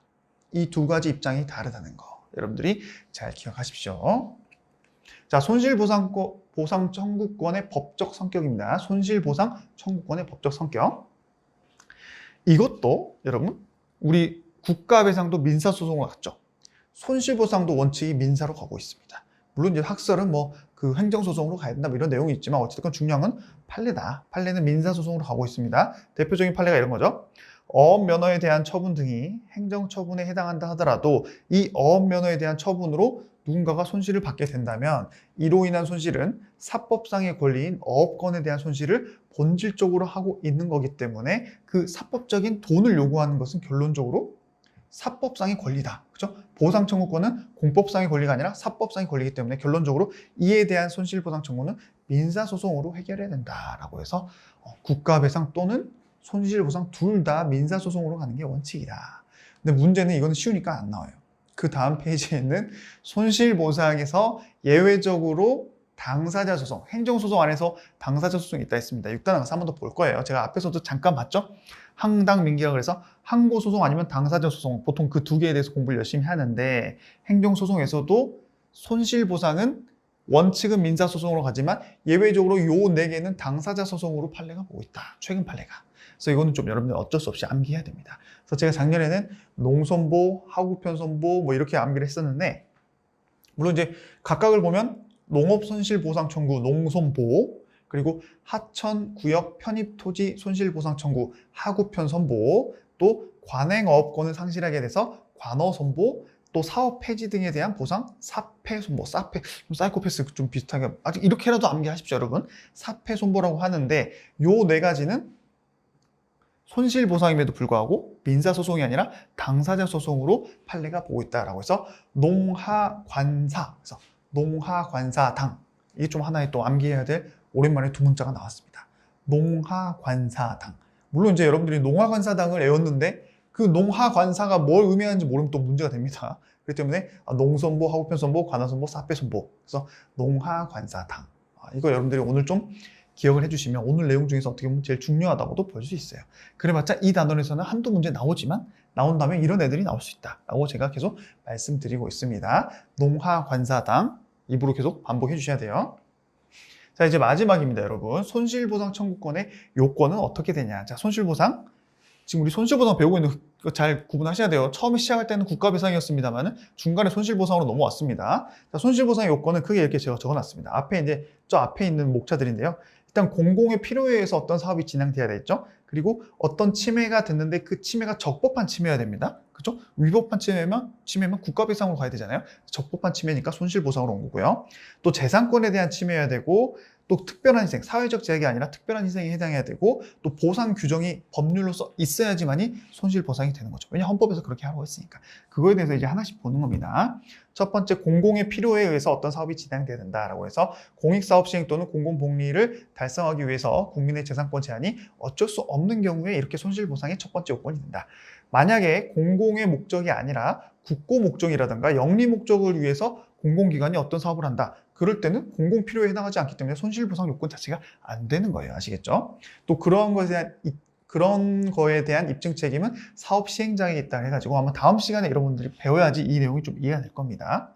자, 그 다음 헌법재판소는 헌법 제23조 제3항의 공공필요, 아까 우리 23조 3항 봤죠? 경계이론 불이용할 때 그 3항.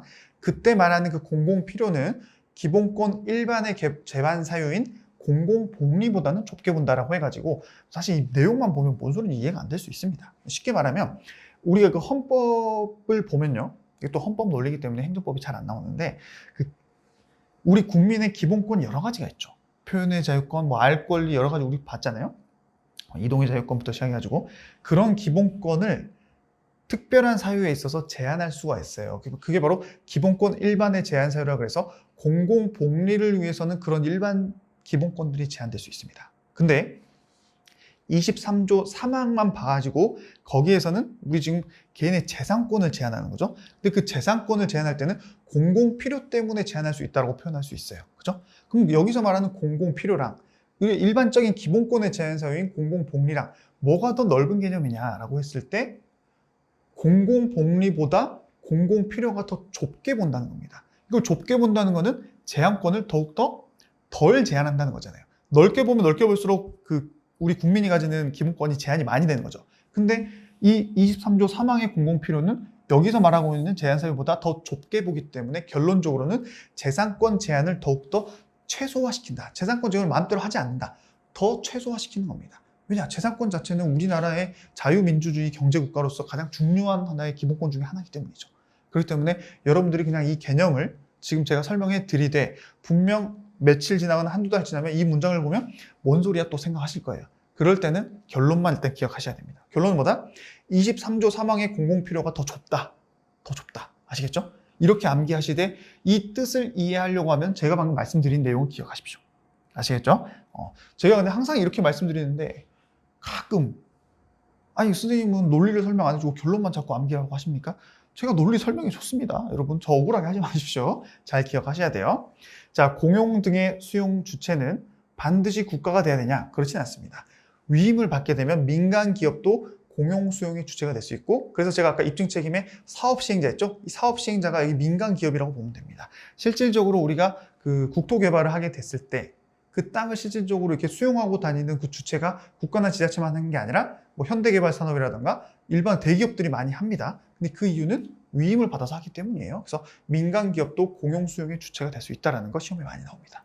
잘 기억하셔야 돼요. 그 내용이 여기도 나와 있습니다. 산업 입지 및 개발 산업의 개발에 관한 법률에서 민간 기업에게 산업단지 개발 사업에 필요한 토지 등을 수용할 수 있도록 규정한 것은 헌법 23조 3항에 반하지 않는다. 그렇죠? 잘 기억하셔야 돼요. 자, 그래서 옛날에 아주 71년도 판례입니다. 워커힐 호텔과 관련해서 워커힐 관광 서비스 제공 사업을 위한 토지 수용은 그때 당시에는 관광 사업을 계속 넓혀야 됐기 때문에 워커힐과 손잡아서 뭐 이런 사업이 있을 수 있었겠죠. 그렇기 때문에 공공 필요에 해당하기 때문에 그때 당시 토지 수용은 여기서 말하는 손실보상의 대상이다 라는 내용이 있고요. 자, 디귿부터 볼게요. 고급 골프장을 위한 토지 수용이 과연 공공 필요에 의한 사업일까요? 아니죠. 그렇기 때문에 그때는 손실보상으로 해결하지 않고 다른 방법으로 해결해야 된다는 겁니다. 고급 골프장. 그죠? 이게 어떻게 공익을 위한 겁니까? 공익은 아니죠. 이때는 관광을 위한 거니까 옛날 시대 때. 자, 그 다음에 여기도 있습니다. 도시계획시설 사업은 도시계획시설을 설치 정비 또는 개량하여 공공복리의 증진과 국민의 삶의 질을 향상함을 목적으로 하고 있으므로 자 여기서부터 봐도 약간 공익성을 주겠다는 거죠. 뭐가? 도시계획시설 사업이. 그렇기 때문에 도시계획시설 사업 자체에 있어서는 공공필요성의 요건이 그 자체로 충족이 되는 겁니다. 그렇죠? 왜냐하면 우리가 지금 공부하고 있는 게 뭐예요? 첫 번째 요건이 공공의 필요에 대해서 공부하고 있잖아요. 그렇죠? 항상 내가 공부하는 그 목차를 생각하면서 공부해야 된다고 했습니다. 자, 두 번째 요건은 침해의 적법성입니다. 아까 우리 여기서 봤죠? 두 번째 침해의 적법성. 손실보상은 적법한 공용 침해를 전제로 한다. 위법하면 어떻게 된다? 국가배상으로 가야 된다는 겁니다. 자, 그 다음에 세 번째 요건이 재산권에 대한 침해였습니다. 그럼 재산권이 있고 침해가 있습니다. 그럼 재산권은 뭐냐? 일체의 재산적 가치가 있는 권리로 공법상 권리, 사법상 권리 모두 다 포함합니다. 그 재산권 안에. 근데 단순한 기대이익이라던가 자연적, 문화적 학술 가치는 재산권 보장의 대상이 되지 않아요. 예를 들면 이런 거죠.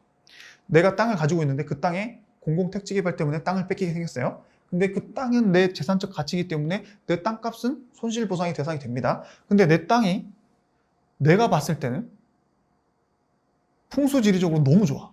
그래가지고 내 옆에 있는 땅은 평당 5만 원인데 내 땅은 평당 100만 원의 가치로 나는 기대이익을 갖고 있어요. 그럼 그 기대이익만큼 손실보상이 되겠습니까? 안 되겠죠. 그래서 단순한 기대이익이나 내가 거기서 글을 쓰면 잘 써져.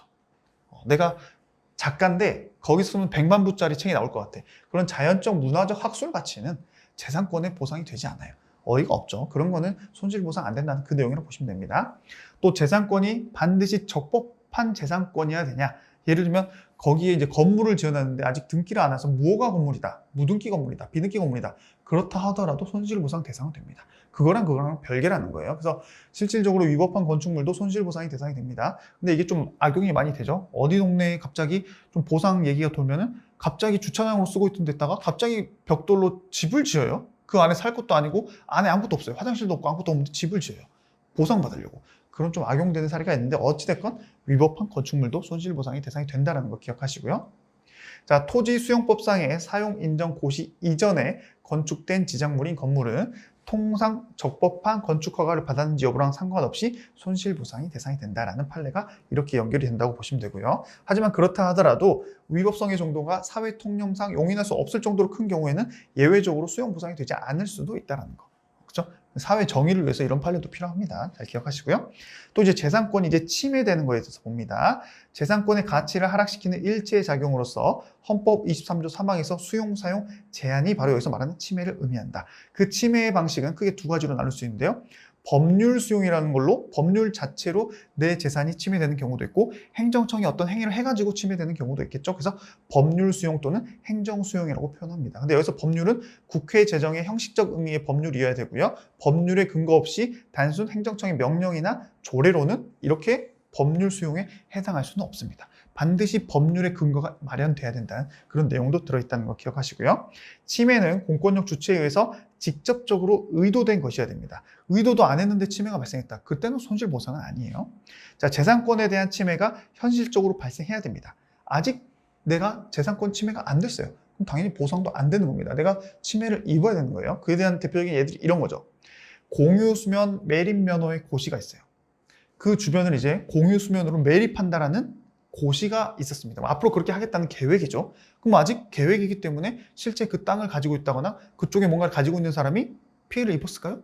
아직 입지 않았죠. 아직 고시 단계니까. 그렇기 때문에 그 고시가 있다고 해서 반드시 그 사업이 시행되는 것도 아니고 손실이 아직 발생한 것도 아니기 때문에 고시 이후에 매립공사가 실행되어서 실질적으로 그 어업권자에게, 거기서 이제 물고기를 잡던 사람이죠. 그 어업권자에게 실질적이고 현실적인 피해가 발생한 경우에만 손실보상 청구권이 발생하는 겁니다. 고시가 있다고 내가 물고기를 못 잡게 되는 건 아니잖아요. 그리고 고시가 있다고 무조건 그 사업이 100% 다 시행되는 것도 아니기 때문에 시행이 돼가지고 고기를 못 잡게 된 경우에만 손실보상 청구권이 발생한다고 보시면 됩니다. 아시겠죠? 자, 여기도 마찬가지입니다. 공익사업이 시행되어서 토속 채취 허가를 연장받지 못했어요. 근데 여기는 공익사업이 시행됐네요. 근데 거기서 원래 토속 채취 허가를 받아가지고 돌을 캐면서 사업을 했는데 근데 이 공익사업 때문에 더 이상 연장이 안 된 거예요.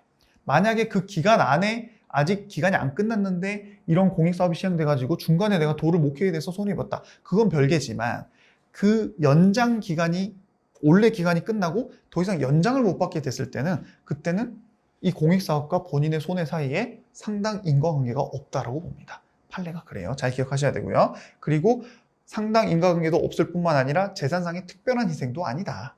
이건 사회적 제약이겠죠? 그러면 그렇기 때문에 손해배상, 손실보상이 안 된다라고 여러분들 보시면 됩니다. 자, 그리고 우리 특별한 희생이 돼야 된다고 했어요. 뭐가 아니고 사회적 제약이 아니고, 그래서 특별한 희생이란 재산권의 침해가 사회적 제약을 넘어서는 특별한 희생이 되는 손실을 의미한다라고 보고요. 사회적 제약의 경우 보상이 필요 없습니다. 그때는 우리나라 국민으로서 공익을 위해서 내 재산이 좀 제한되는 건 받아들여야 된다 했어요. 그래서 보상이 필요 없지만 특별희생은 보상이 필요하기 때문에 두 개를 잘 구분을 해야 된다라고 보시면 됩니다. 그래서 형식적으로 기준할 거냐, 뭐 실질적으로 기준할 거냐, 뭐 절충적으로 기준을 세울 거냐 참고만 하시면 되고요. 우리나라 판례는 그래서 특별희생이라고 아니라고만 잘 구분하시면 됩니다. 시험에서도 이렇게 나옵니다. 일단 특별한 희생에 해당하지 않기 때문에 이럴 때는 보상 안 해줘도 되는 것부터 볼게요. 자, 공공용물에 관해서 적법한 개발 행위가 이루어졌어요. 근데 그 행위로 인해서 일정 범위의 사람들이 일반 사용이 종전에 비해서 좀 불편해졌어요. 제한을 받게 됐어요. 그 단순히 제한받은 거 가지고 특별한 희생으로 볼까요? 보지 않습니다. 이때는 특별한 사정이 없는 한 그로 인한 불이익은 손실보상의 대상이 되는 특별한 손실에 해당하지 않습니다. 왜냐? 그냥 제한만 있기 때문에. 근데 반대로 여기서 실질적으로 더 이상 사용 수익을 전혀 할 수 없게 됐어요. 이거는 특별 손해로 봅니다. 특별한 희생으로 봅니다. 두 개 구분하셔야 됩니다. 단순 일반 사용이 종전에 비해서 제한됐을 때는 특별 손해로 안 본다. 근데 여기서는 아예 사용 수익을 전혀 할 수 없게 됐다. 이럴 때는 특별 손해로 본다는 겁니다. 아시겠죠? 자, 그리고 밑에 만약에 개발 제한 구역이 지정됨으로 인해서 내 땅 가치가 20% 떨어졌다. 아예 못 사용한 게 아니죠. 땅값이 떨어졌어요. 이거는 특별한 희생으로 보지 않습니다. 또는 내가 원래 이러한 공익 사업이 없었으면 땅값이 한 10%, 20% 올랐을 건데 그 집가 상승률이 떨어졌어요. 뭐 1%밖에 안 올랐다. 이런 식으로 되더라도 이거는 특별한 희생으로 보지 않습니다. 이거는 토지 소유자가 감수해야 되는 사회적 제약으로 본다는 게 판례의 입장입니다. 아시겠죠? 밑에는 제가 방금 말씀드린 내용이 요거랑 비교된다고 보시면 됩니다. 물론 이제 헌법 내용이 좀 들어있기 때문에 여러분들이 읽어보시면 특별히 알 수는 있는 내용이에요. 앞에서 배웠던 내용이 다 포함되어 있기 때문에 중요한 거는 종전에 비해서 제한, 땅값 하락, 집가 상승률 감소, 특별한 희생 아니다. 근데 실질적으로 내가 더 이상 사용 자체를 못하게 됐다. 특별한 희생에 해당한다. 이렇게만 구분하시면 돼요. 자, 이렇게 해서 오늘 강의가 마무리됐습니다. 오늘도 아마 1시간 20분 정도가 된 것 같은데 여러분 고생 많으셨습니다. 오늘 특히나 좀 어려워 보이는 내용들이 좀 많이 있었죠. 이중배상 금지도 그렇고 경계이론 분리이론도 그렇고 이런 내용이 있었는데 기본 강의이기 때문에 오늘 이렇게 좀 열심히 설명드렸고 나중에 하프 강의 때는 진짜 중요한 강의만 할 거기 때문에 이런 논점들은 아예 보지도 않을 겁니다, 여러분. 그리고 시험 직전에는 이런 논점을 봐야 되냐 이렇게 생각할 수도 있는데 다른 논점을 내가 완벽하게 이해했다. 그러면 이런 논점 봐도 됩니다. 근데 시험에 많이 나오는 논점도 아직 내가 완벽하게 복습이나 이런 걸 다 못했다, 회도 못했다. 그럼 이런 것들은 패스하고 그런 것부터 봐야 돼요. 그 정도로 생각하시면 됩니다. 아시겠죠? 여러분 고생 많으셨고요. 역시 매번 5단원 끝날 때마다 보이는 이 말씀 제가 굳이 말씀드리진 않고 읽어보는 걸로 대체하도록 하겠습니다. 여러분 오늘도 고생 많으셨고요. 저는 오늘도 내일도 더욱더 좋은 강의, 쉬운 강의를 위해서 최선을 다하겠습니다. 여러분 감사합니다.